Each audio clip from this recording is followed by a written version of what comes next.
नमस्कार। भारत की शानदार नदी प्रणालियों के इस विश्लेषण में सबका स्वागत है।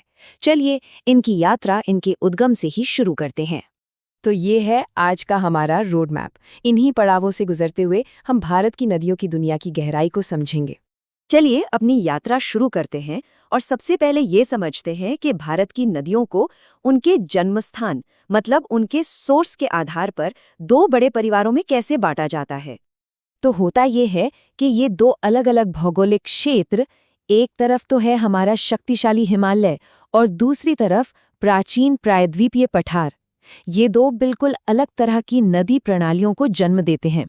इनकी प्रकृति, इनका प्रवाह, इनका असर सब कुछ एक दूसरे से एकदम जुदा है। चलिए अब जरा और गहराई में उतरकर इनके फर्क को समझते हैं। तो अब इन दोनों परिवारों को आमने सामने रखकर देखते हैं कि आखिर इनकी खासियतें क्या हैं और ये एक दूसरे से इतने अलग क्यों हैं। अच्छा, तो सबसे बड़ा और बुनियादी फर्क आता है पानी के सोर्स का, मतलब पानी आ कहाँ से रहा है।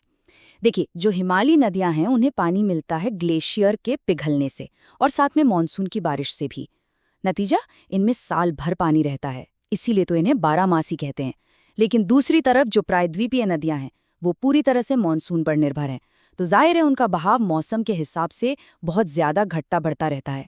और सिर्फ पानी ही नहीं, इन नदियों के बनाए लैंडफॉर्म्स यानी भू आकृतियों से भी इनका अंतर साफ पता चलता है। हिमालय की जवान नदियां अपने साथ खूब सारी मिट्टी बहा कर लाती हैं और उसे जमा करके बड़े बड़े डेल्टा बनाती हैं, जैसे कि सुंदरबन डेल्टा। वहीं पुरानी प्रायद्वीपीय नदियां कठोर चट्टानों पर बहती हैं, इसलिए वे डेल्टा की जगह ज्वारनमुख यानी एस्चुरीज बनाती हैं, जहां नदी का मीठा पानी सीधे समुद्र के खारे पानी से जा मिलता है। हमारी स्रोत सामग्री की ये तालिका इन अंतरों को और भी विस्तार से दिखाती है। एक बहुत दिलचस्प बात है इनका ड्रेनेज पैटर्न। हिमालयी नदियां पूर्ववर्ती हैं, मतलब वो पहाड़ों के बनने से भी पहले से बह रही हैं और उन्होंने पहाड़ों को काटकर अपना रास्ता बनाया है। वहीं प्रायद्वीपीय नदियां अनुवर्ती हैं, जो पठार की ढलान के साथ साथ बहती हैं। इस तालिका को जरा रोककर जरूर देखिएगा। चलिए अब जरा नक्शे की ओर चलते हैं और इन नदी परिवारों के मुख्य सदस्यों और उनकी महत्वपूर्ण सहायक नदियों से मिलते हैं।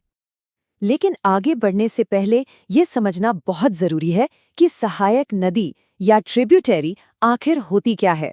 सीधी सी बात है, ये वो छोटी नदियां होती हैं जो अपना पानी एक बड़ी नदी में मिला देती हैं, जिससे उस बड़ी नदी का आकार और बहाव दोनों बढ़ जाते हैं।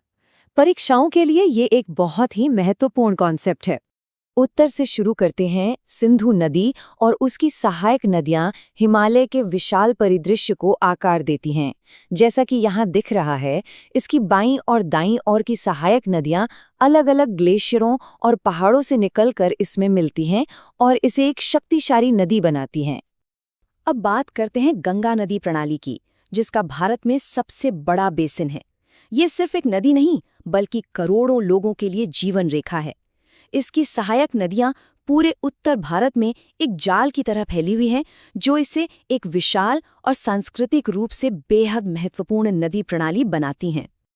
अब चलते हैं दक्षिण की ओर, प्रायद्वीप की सबसे लंबी नदी गोदावरी के पास, जिसे प्यार से दक्षिण गंगा भी कहा जाता है। इसका तंत्र भी काफी जटिल है। इसमें कई सहायक नदियां महाराष्ट्र, तेलंगाना और आंध्र प्रदेश जैसे राज्यों से होकर गुजरती हैं और इसमें मिल जाती हैं। तो जो लोग परीक्षा की तैयारी कर रहे हैं, उनके लिए अगली स्लाइड सबसे जरूरी है। इसमें सारे महत्वपूर्ण बिंदु एक साथ हैं। ये स्लाइड तैयारी के लिए बहुत काम की है। समझिए कि ये एक क्विक रिकैप है। दोनों नदी परिवारों की मुख्य विशेषताएं, ड्रेनेज पैटर्न और प्रमुख सहायक नदियां सब एक ही जगह पर। इसका एक स्क्रीनशॉट लेके रख लेना बहुत फायदेमंद रहेगा। अच्छा, तो अब तक जो कुछ भी हमने समझा है, चलिए उसे कुछ सवालों के साथ परखते हैं। ये सवाल सीधे उसी सामग्री पर आधारित हैं जो हमने अभी कवर की है। जरा सोचिए, इसका सही जवाब है प्रायद्वीपीय नदी प्रणाली। गंगा प्रणाली की लिस्ट को याद करने की कोशिश कीजिए। गोमती, घाघरा, गंडक या कोसी में से कोई भी दो नाम बिल्कुल सही जवाब है। सोचिए कि ये नदियां अपने साथ क्या बहा कर लाती हैं और समुद्र में मिलने से ठीक पहले क्या बनाती हैं। बिल्कुल सही, हिमालयी नदियां बड़े बड़े डेल्टा बनाती है। ये सवाल उत्तर के एक खास नदी प्रणाली के बारे में है और इसका जवाब है सिंधु नदी।